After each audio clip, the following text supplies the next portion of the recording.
La tortue, la honu pour les Polynésiens. Un reptile vieux de plusieurs millions d'années. Tous les ans, entre les mois de septembre et décembre, des tortues vertes comme celle-ci viennent se reproduire en Polynésie française. Elles pondent en moyenne une centaine d'œufs. Les bébés tortues naîtront 2 mois plus tard. Si les migrations des tortues vertes dans le Pacifique restent encore un peu mystérieuses, on sait au moins qu'une tortue née sur une plage reviendra toujours vers cette plage pour y pondre. C'est ainsi depuis des siècles et des siècles sur l'atoll de Mopelia.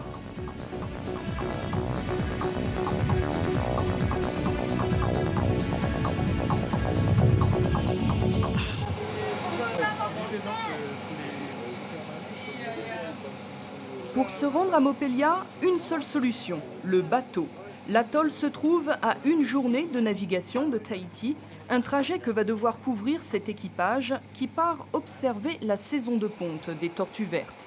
Cette mission est organisée par la délégation de l'environnement, une structure qui dépend du gouvernement de la Polynésie française.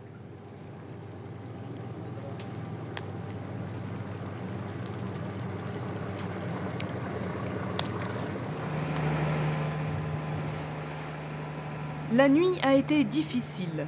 Une dépression tropicale fait souffler des vents parfois violents. La route vers Mopelia ne se donne pas. Malgré les apparences, elle se conquiert. C'est peut-être cet isolement qui a jusqu'ici préservé les tortues vertes, une espèce menacée d'extinction et protégée dans le monde entier. Une telle mission avait déjà été organisée il y a 3 ans. Elle était là aussi menée par Miri Tatarata, la spécialiste des tortues pour le gouvernement polynésien. Pour cette seconde mission à Mopelia, Miri ne s'intéressera pas seulement aux tortues. Il y a une petite population qui est installée sur Mopelia et l'intérêt pour nous, c'est de les faire participer à ce programme de manière à ce que la protection des tortues soit, on va dire, plus efficace. Mopelia est en vue, mais il reste encore une étape déterminante pour fouler le sable de cet atoll retiré.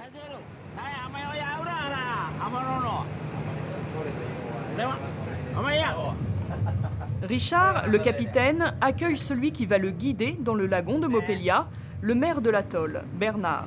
La passe est en effet célèbre pour ses nombreux dangers. Là, le courant, il est à 5 à 6 nœuds là, de sortant. Un fort courant, un passage étroit, délimité par des coraux à quelques centimètres sous la surface. Et ce n'est pas tout. Si le vent tourne sur le nord, c'est très difficile aussi à passer dans la passe de Mopelia.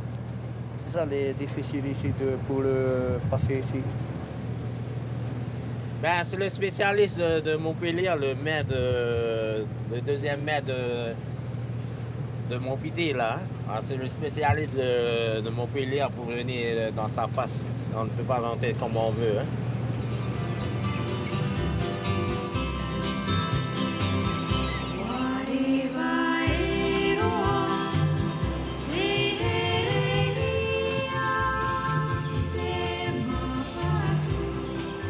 L'arrivée de cette mission de Tahiti marque bien sûr un moment exceptionnel pour la communauté de Mopelia qui voit rarement débarquer autant de visiteurs.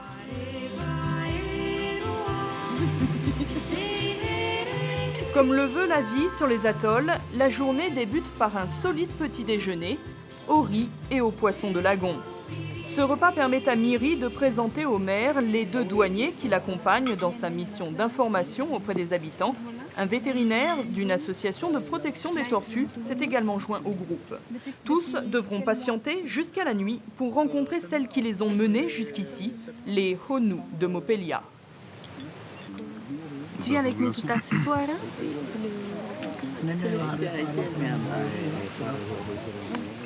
Des farets en fibres végétales et contreplaquées, des maisons en tôle assemblées à la va-vite, c'est le Mopelia de ce début de millénaire. L'atoll a essuyé un terrible cyclone en 1997. Martin a tué 8 personnes et chassé la centaine d'habitants vers l'île voisine de Maupiti. Depuis ce drame, seule une trentaine de personnes sont revenues.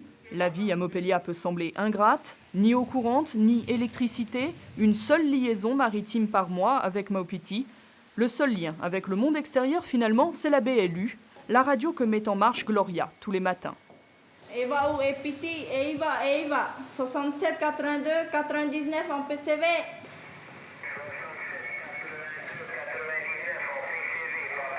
Ok, papete, papouroua. Yorana. Bonjour. Je t'appelle pour une boîte de piles. C'est pour la torche, tu sais, le moripata. Et puis, j'ai besoin de bougies. C'est pour la machine. À toi. Faire ses courses par BLU, une scène courante à Mopelia. Mais cette radio représente bien plus. C'est un lien familial pour la douzaine de couples de l'atoll. Les enfants vivent souvent sur d'autres îles, là où il y a des écoles. Seuls les bébés restent à Mopelia. Une fois par semaine, Jeannette s'installe ici pour garder le contact avec sa fille à Maupiti. Ça, c'est très important pour nous, pour demander ils ont bien là-bas. On demande pour les enfants qu'ils ont bien là-bas. C'est pour ça qu'on aime la radio. On se sent pas quand même un petit peu loin, tout seul, ici? Aussi. On est très loin pour les enfants.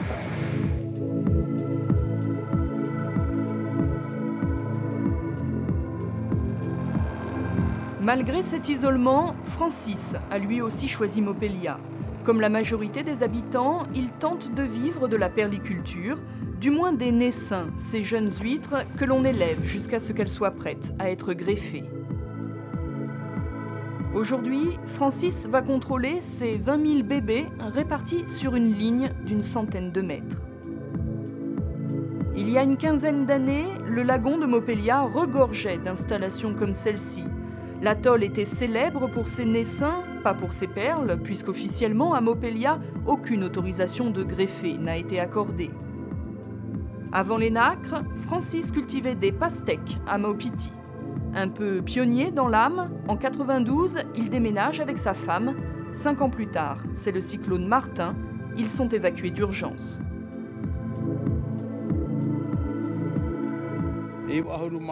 Nous sommes revenus en 1999. On n'avait plus de maison, tout était détruit. Alors, on a fait des cabanes avec le bois qui restait et on a tout recommencé à zéro pour les nacres. C'est ce que vous voyez ici. Les nacres viennent de naître, mais nous n'avons pas encore réussi à vendre. Ça a été très difficile, vous avez pu le voir. Il y a peu d'habitants aujourd'hui. Cela n'était pas le cas autrefois. Maintenant, seule une douzaine de familles vivent à Mopelia. Il y a peut-être des gens qui veulent revenir, mais il n'y a pas de maison pour eux. Autre conséquence du cyclone, le ciel, naguère peuplé de cocotiers, attend aujourd'hui de voir les jeunes pousses le rejoindre. Seuls les arbres les plus vigoureux ont résisté. C'est grâce à eux que Calamy et sa famille subsistent.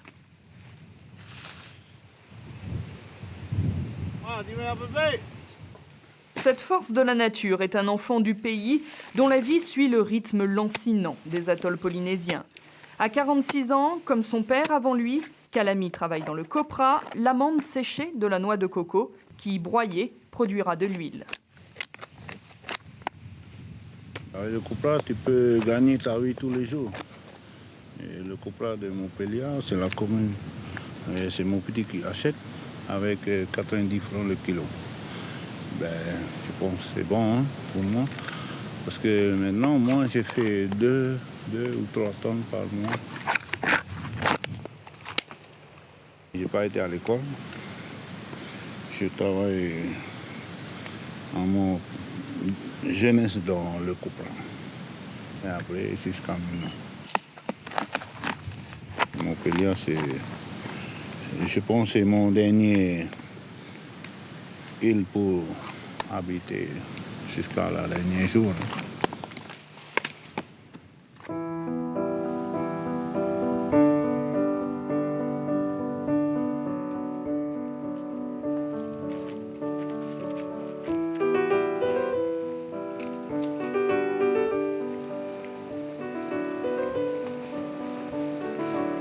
Il est 21h, L'heure enfin pour la mission de Tahiti de se rendre sur les sites de ponte à la rencontre des Honu.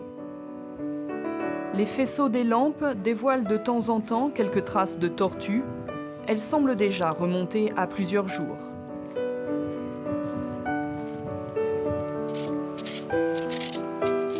L'excitation cède peu à peu la place à l'incrédulité. En cette saison, il est plutôt courant de rencontrer une dizaine de tortues sur les plages. Malgré 4 heures de recherche, cette nuit-là, la mission n'en verra aucune. Certains me connaissent, je m'appelle Miri, je travaille à l'environnement et on est venu ici sur Mopelia pour travailler sur les tortues. Cette réunion est l'un des moments clés du séjour de Miri à Mopelia. La délégation de l'environnement souhaite connaître le point de vue des habitants sur les tortues, car aucun programme de protection ne sera efficace sans l'adhésion de cette communauté. Une communauté qui se méfie un peu de ces étrangers de Tahiti et qui compte bien préserver son mode de vie. Ambigu, celui-ci tente de concilier la consommation des Honu et leur protection. La seule solution, c'est de créer une association ici qui s'occuperait des tortues de Mopelia. C'est à mon avis le seul moyen pour les protéger des braconniers. On n'a pas à s'occuper des autres, ceux qui viennent en bateau. Ceux-là n'ont qu'à manger du poulet ou de la viande à Maupiti. Nous, on ne mange pas de poulet. Tout ce qu'on a comme viande, c'est la tortue. Vous n'avez qu'à limiter la consommation à 2 tortues. Le maire prendra la décision. C'est 2 tortues par semaine, par mois, pendant la saison. Miri prend note des souhaits des habitants, même si sa référence reste la Convention de Washington qui interdit toute consommation ou toute détention de tortues. L'élevage des bébés tortues, justement, a toujours captivé ces Polynésiens. Je nourris mes bébés tortues avec des petits poissons. Ce sont des houma que j'écrase avec un marteau. Une fois haché, je répands cette nourriture dans le parc et je fais ça tous les jours. Quand il y a du vent, je sors même mes tortues de l'eau le soir pour ne pas qu'elles se blessent sur les grillages du parc. Et puis le lendemain matin, je les remets dans l'eau.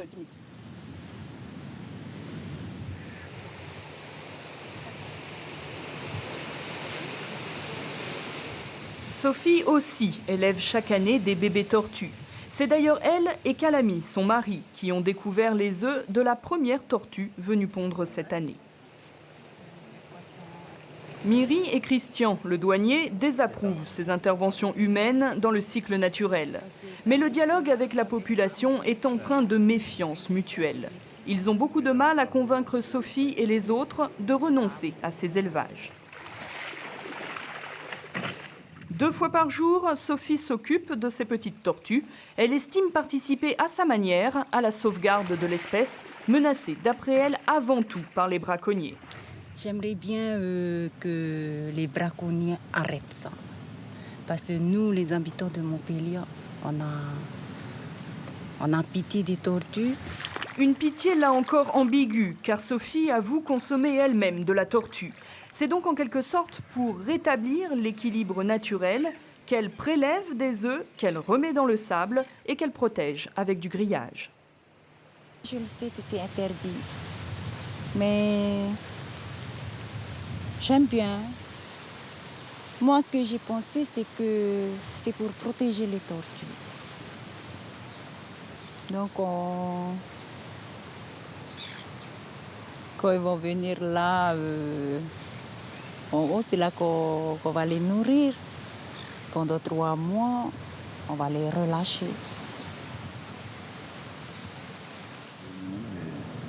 Hélas, les meilleures intentions ne donnent pas toujours les meilleurs résultats. Marc, le vétérinaire qui accompagne la mission, tente de l'expliquer à Sophie et Kalami. Dès que la tortue éclot, va à la mer, elle cherche tout de suite un bois, des algues et autres pour se cacher, pour se nourrir. Et d'ailleurs là on les voit, elles sont en train de brouter un peu le bois. C'est atavique, c'est normal. Et si on les nourrit beaucoup trop longtemps, elles perdent cet instinct-là et en les relâchant trop tard, elles ne savent plus se nourrir et donc elles meurent.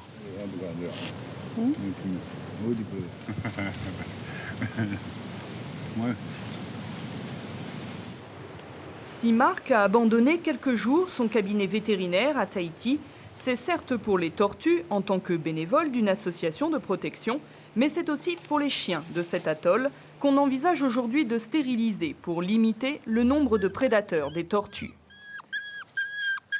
En attendant l'opération, c'est l'heure du vermifuge. Ah, donc ces chiens leur servent pour protéger leur propriété quand ils ne sont pas là, quand ils sont à la pêche ou autre. Ils veulent tous les garder et on va revenir dans 3-4 mois pour les stériliser de sorte que la population ne devienne pas énorme puisqu'on a un bon équilibre pour l'instant. On a quelques adultes, quelques chiots, tout le monde est à peu près en bonne santé, il y a peu de pathologies visibles. C'est pas bon, hein. Voilà. Le chien n'est pas naturel sur les atolls. Effectivement, si la population venait à augmenter, il faut bien qu'ils se nourrissent. La priorité étant de se nourrir les hommes, les chiens n'ont que les reliefs et vont par eux-mêmes chercher ce qu'ils vont trouver sur l'atoll, donc des œufs de tortue, des bébés tortues.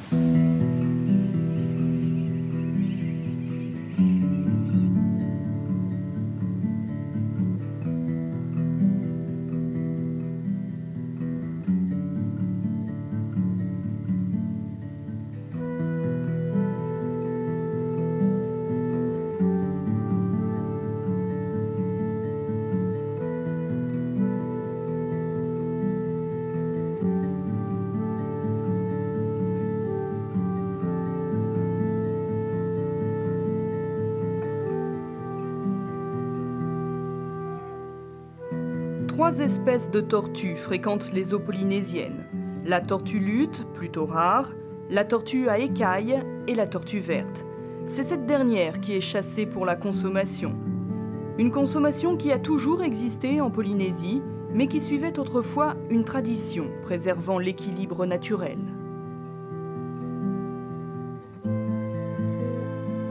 Le lien des Polynésiens avec les Honu n'a pas d'âge. Ces animaux ont toujours fait partie de leur quotidien, dès les temps anciens où le peuple maori conquérait les océans. C'est au musée de Tahiti et des îles que l'on retrouve la trace de cette identité. Les navigateurs ne manquaient jamais d'invoquer l'esprit de la Honu, un guide puissant pour les mener à bon port. La tortue symbolisait la persévérance nécessaire à ces grands périples hasardeux. Une fois arrivée sur la nouvelle terre, elle conservait un rôle important pour les Maoris. Elle devient à ce moment-là le symbole de la vie. C'est peut-être une des raisons pour lesquelles on trouve beaucoup de pétroglyphes sur des pierres et non loin de points d'eau, que ce soit des sources ou une rivière. Donc pour le Polynésien, l'eau était aussi une source de vie. Ou alors c'était un symbole de fertilité. Cette puissance était enviée des Ari'i, les chefs qui seuls pouvaient alors manger de la tortue lors de cérémonies spéciales. C'est une manière de s'accaparer ce pouvoir divin qu'il y avait dans ce symbolisme de la tortue et qui a été transposé dans la femme notamment. Et donc manger de la tortue était l'équivalent de manger la divinité qu'elle contient, les enseignements qu'elle renferme. Depuis, ces enseignements se sont perdus, la Honu n'est plus sacrée, et même si elle fascine toujours le peuple polynésien, l'homme est bel et bien aujourd'hui son plus grand prédateur. La loi protège la tortue, tant en Polynésie française que dans d'autres parties du globe. Bernard et Christian, les 2 douaniers qui participent à la mission de Mopelia, verbalisent parfois des navires qui transportent illégalement de la viande de tortue. Aujourd'hui, ils effectuent une visite de routine sur ce bateau de l'administration territoriale, le seul qui effectue une liaison régulière mensuelle sur Mopelia. Donc il y a eu simplement 2 glaciers qui ont été embarqués. Ce sont celles qui sont sur le pont. Moi, ce qui m'intéressait, c'était de voir ce qui revenait sur le voyage retour sur Papeete. Donc on peut constater ici qu'il y a eu 2 grandes glacières qui ont été embarquées à Scilly et qui sont en retour sur l'île de Tahiti. Donc maintenant que j'ai vérifié les documents, on va procéder à la vérification des marchandises qui ont été embarquées. Un contrôle dans les règles pour un tel bateau nécessiterait davantage de personnel. Mais les passages à Mopelia sont si rares que l'occasion était trop belle pour les deux douaniers. Aujourd'hui, tout est parfaitement en règle. Cependant, il arrive parfois que des passagers passent en fraude quelques kilos de viande de tortue, une viande qui sera ensuite vendue à Maupiti ou Tahiti à 2000 ou 3000 francs pacifiques le kilo.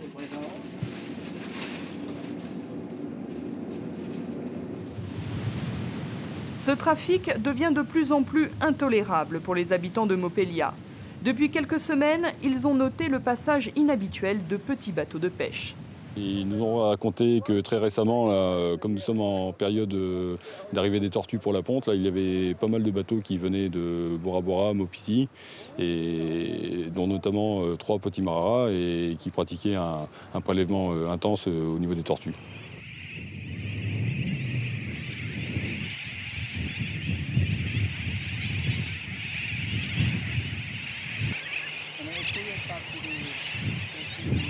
Le Motu aux oiseaux, à une demi-heure de bateau du village, c'est ici le deuxième grand site de ponte des tortues de Mopelia. Pour enfouir leurs œufs, elles doivent affronter ce platier qui souvent les blesse et les coraux de cette plage abîmée par les cyclones. Elles peuvent ensuite errer une centaine de mètres afin de brouiller les pistes.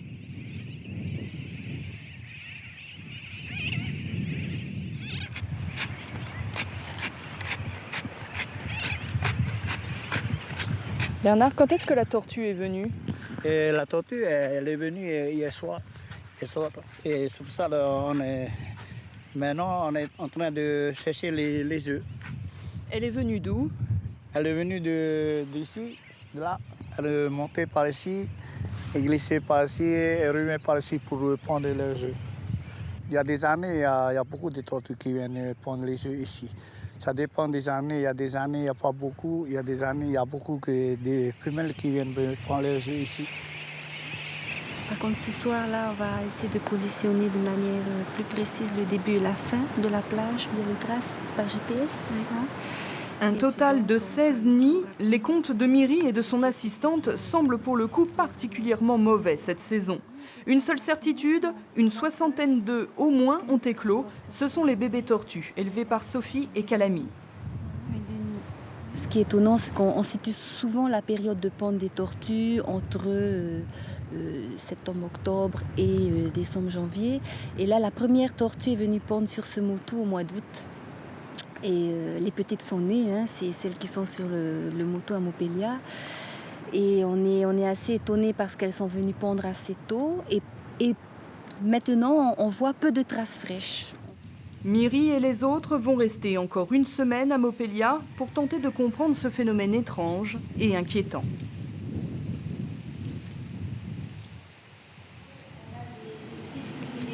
15 jours plus tard, à Papeete, Myri donne une conférence de presse pour révéler les résultats de son enquête.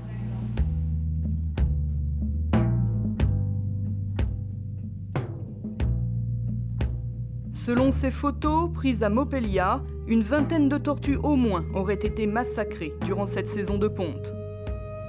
De vieux ossements ont également été retrouvés. Impossible pour le moment de désigner les coupables, une enquête judiciaire tentera de le faire. En attendant, la délégation de l'environnement compte revoir tout son programme de sauvegarde des tortues. Le fait de trouver une situation aussi catastrophique remet en question un petit peu l'organisation d'un tel programme et qu'il faudra peut-être envisager d'autres solutions ou une autre manière d'approche peut-être pour convaincre un peu plus la population de participer.